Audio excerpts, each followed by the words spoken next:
love this particular statistic. 40 games played. Woo! A lot can be taken from the 40 games. While Angel Reese's supporters frame the decision as disrespectful, the statistical comparison tells a much calmer story. Camila Cardoso averaged 9.8 points and 9.4 rebounds across all 40 games. She shot an efficient 52.8% from the field. Those numbers aren't spectacular, but they are steady, reliable, and repeatable. More importantly, Cardoso showed up every night. When Chicago took the floor, she was there. No late-season shutdowns. No unexplained absences. No lingering question marks. Just consistent minutes and consistent production from a rookie center adjusting to the professional level. That reliability didn't end with the WNBA season. Overseas, Cardoso is currently thriving, posting performances like 29 points and 9 rebounds. Evidence that her game continues to translate and evolve. Front offices value that trajectory, not because it generates headlines, but because it signals durability, professionalism, and readiness to shoulder responsibility. Fans often focus on peak moments. Executives focus on patterns. And the pattern with Cardoso is clear. When the game is scheduled, she plays. When the team needs her, she's available. That doesn't make her more talented than Reese. It makes her more predictable. And predictability is gold in professional sports. The backlash ignores this distinction. It treats awards as popularity contests rather than evaluations of season-long contribution. Chicago's front office didn't vote based on hype or online engagement. They voted based on who consistently contributed from opening night to the final buzzer. And from that perspective, the numbers don't support outrage. They support the decision. Year on the Chicago Sky, of course, we had Angel Reese that, I'll be the first to tell you, Angel Reese had an improved season. She went on a run there for maybe about 15 games where she showed signs of actually shooting much better from the field. She raised her field goal percentage a lot from her rookie year. I always want to be fair on the... When you strip away the emotion, the hashtags, and the comment section outrage, what's left is a story about organizational priorities colliding with fan expectations. The Chicago Sky didn't accidentally create controversy by naming Camila Cardoso their Player of the Year. They revealed how differently teams and fans define value. From the outside, the backlash looks like a referendum on Angel Reese's importance. To her supporters, the decision feels like a rejection of growth, star power, and cultural impact. Reese represents energy, personality, and visibility, qualities that resonate far beyond box scores. But professional franchises don't operate on symbolism. They operate on patterns, reliability, and risk management. Chicago's front office wasn't evaluating who had the loudest fan base or the biggest online presence. They were evaluating who gave them the most dependable contribution across the entire season. And in a 40-game league, availability becomes inseparable from value. Camila Cardoso played every game. Angel Reese played 30. That difference alone reshapes internal evaluations in ways fans rarely appreciate. The decision also reflects a long-term mindset. Teams building for sustainability prioritize players they can pencil into lineups without hesitation. Cardoso provided that certainty. Night after night, she was on the floor, producing efficiently, anchoring the paint, and fulfilling her role without interruption. That consistency doesn't trend on social media, but it stabilizes a roster. At the same time, the controversy exposed another uncomfortable reality: the gap between online influence and real-world impact. The outrage feels massive, yet attendance numbers tell a quieter story. Chicago Sky games rarely sell out unless a major visiting star is involved. That disconnect matters to ownership. Organizations respond to tangible support, tickets sold, revenue generated, and sustained engagement, not just digital noise. This isn't a condemnation of Angel Reese or her supporters. It's a reminder of how differently fans and executives experience the same season. Fans remember peaks, moments, and identity. Front offices remember reliability, continuity, and late-season availability. Ultimately, this situation says more about Chicago Sky's internal philosophy than any individual player. The award wasn't meant to insult Reese or elevate Cardoso as a franchise face.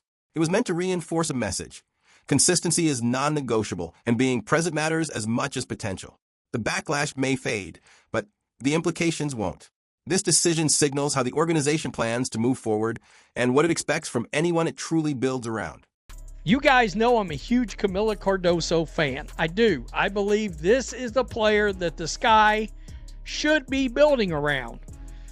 In a perfect world, would I love to see point guard Caitlin Clark feeding the ball in to the absolute monster that is Camila Cardoso down in the paint, yeah, I would love to see. That's feeding families. I want to see that one day, I hope. One single statistic has managed to ignite complete chaos within Chicago Sky's fan community.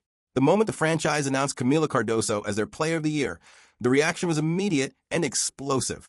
But what shocked many observers wasn't disappointment. It was outrage. Angel Reese's fan base didn't respond with polite disagreement or measured debate. They responded with anger, sarcasm, and outright hostility. Scroll through the comments, and the divide becomes impossible to ignore. Instead of celebrating a young rookie's achievement, the discourse quickly turned personal, emotional, and deeply polarized. This wasn't just about an award. It was about identity, loyalty, and competing visions of what this franchise represents. On one side, fans who believe Angel Reese is the heart and face of Chicago Sky. On the other, fans and executives who believe production, availability, and consistency must come first. What makes this moment so revealing is how quickly it exposed underlying tension that had been building quietly all season. The award announcement didn't create the divide. It uncovered it. For months, there had been growing unease about direction, priorities, and long-term planning. The Player of the Year decision simply forced those questions into the open. To Angel Reese's supporters, the choice felt like a slight, almost personal. They interpreted it as disrespect not just toward Reese's growth, but toward her cultural impact and visibility. To them, Cardoso's selection symbolized the front office undervaluing star power, personality, and potential. But to the organization, this wasn't an emotional decision. It was a practical one. And that disconnect, emotion versus evaluation, is what's tearing the fan base apart. One group is reacting from passion. The other is looking at spreadsheets, games played, and long-term reliability. This is why the comment sections are so revealing. They're not just angry. They're fractured. They show a fan base arguing not only about who deserved an award, but about what matters most in professional basketball. Promise or presence, narrative or numbers, popularity or dependability. Chicago Sky didn't just announce a Player of the Year. They accidentally exposed a philosophical fault line running straight through their franchise. Plans on remaining with the Chicago Sky after Rocky in the 2025. You may be like, Rocky, question mark? Yeah, you don't remember? She threw all of her teammates under the bus and then ran the bus over them. In that interview that came out, I think it was the Chicago Sun-Times. And her teammates, nah, they wasn't having it. Gave her the cold shoulder. The Sky gave her a suspension. All of that. And I got to be honest, I didn't do a video on that because the interest in Angel is... This is where the evaluation becomes uncomfortable. Chicago's front office isn't just looking at one season. They're looking at trends. In Angel Reese's rookie year, she stopped playing during Unrivaled. In her second season, she appeared in 30 games before shutting things down due to a wrist injury. Was she injured? Almost certainly. But professional evaluators don't stop at explanations. They look at outcomes. And the outcome in both seasons was the same. The team struggled late, and Reese was unavailable. That repetition matters. Not because it implies fault, but because it creates uncertainty. Championships aren't built on best-case scenarios. They're built on confidence that your core players will be on the floor when the season reaches its most demanding stretch. When absences align with adversity, executives take notice. It doesn't mean they doubt effort. It means they question reliability. This is the harsh reality of professional sports. Availability becomes part of a player's profile whether they like it or not. And when a pattern begins to form, even unintentionally, it influences decisions. Chicago isn't punishing Angel Reese. They're protecting themselves from uncertainty. They're asking a simple question. Can we confidently build around this player knowing recent history? That question doesn't have an emotional answer. It has a strategic one. The fan response reveals something deeper than frustration. Calls for trades. Insults toward the organization. Mockery aimed at Camila Cardoso. Promises to make it known at Wintrust Arena. But here's the reality check. Chicago Sky attendance numbers don't match the volume of online outrage. Most nights, the team draws between 1,000 and 1,500 fans, unless Caitlin Clark is in town. That raises an uncomfortable question. Which fans are threatening protest? Because the numbers suggest Angel Reese's support is far louder on social media than it is at the ticket counter. Front offices notice that too. Online passion doesn't automatically translate into revenue, atmosphere, or long-term stability. And organizations make decisions based on who shows up consistently, not who tweets the loudest. This doesn't diminish Reese's influence. It contextualizes it. Chicago Sky isn't dismissing fans. They're responding to reality. And reality says that consistency, availability, and production still matter more than online narratives. That's the uncomfortable truth behind this entire controversy. From the rookie year and unrivaled of just stopping, not playing anymore. And then it happens yet again. And I got to be honest with you. Is it going to happen this year too? What if it does?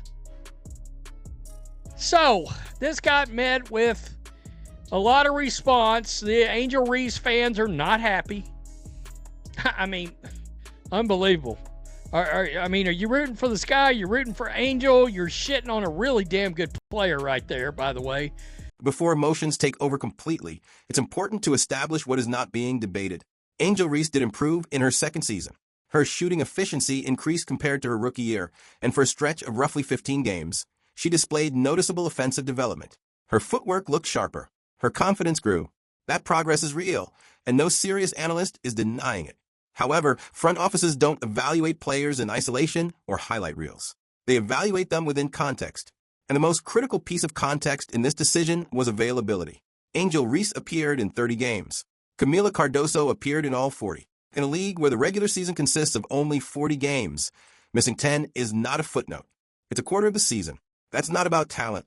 That's about dependability. Teams don't just ask how good a player is when healthy. They ask how often they can count on them to be on the floor. From the Sky's perspective, this wasn't a debate between potential and performance. It was a comparison between partial availability and full availability. 30 games versus 40 isn't a rounding error. It's the difference between someone you can plan rotations around and someone whose absence forces constant adjustment. This is especially true for a franchise trying to establish stability. Coaches build systems. Teammates build chemistry. Those things require continuity. And when a player misses significant time, regardless of reason, that continuity suffers. Angel Reese's improvements matter, but they occurred within a limited sample. Cardoso's production occurred across the entire season. For a front office, that distinction carries enormous weight. Awards, particularly internal ones, often reflect organizational values. In this case, Chicago Sky sent a clear message. Improvement is important, but availability is essential. Reliability isn't flashy. It doesn't trend on social media, but it's foundational. This decision wasn't a denial of Reese's progress. It was an affirmation of what the organization prioritizes when building a roster meant to last beyond one season.